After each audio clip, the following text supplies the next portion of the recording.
ప్రవాహము అంటే ఒక చోట పుట్టినది ఇంకొక చోటికి తనంత తాను వెళ్ళాలి. సరస్వతి ఒకరికి స్వాధీనమై అంటే ఒకరి చేత పొందబడి ఆ సరస్వతి ఆయన యందు ఉండిపోకూడదు, అది ప్రవాహ స్వరూపాన్ని పొందాలి.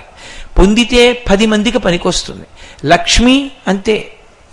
లక్ష్మి ఒకరి దగ్గర ఉందనుకోండి చాలా విశేషంగా, ఆయన కూడబెట్టుకోవడానికి తప్ప దేనికి ఉపయోగించుకోవడం అనుకోండి, ఆయన తను కూడా సుఖపడడం.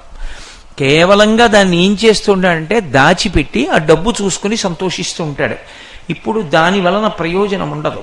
అలా చేరిపోయినటువంటి డబ్బు దారి వెతుక్కుంటుంది. ఎందుకంటే ప్రవాహాన్ని మీరు ఆపలేరు, అది ఎటో ఒక అటువైపుకి వెళ్ళిపోతుంది ఎప్పుడో ఒకప్పుడు. అది కూడబెట్టి దాచినది ధర్మశాస్త్రం చెప్తుంది ఎన్నో మార్గముల గుండా వెళ్ళిపోతుంది.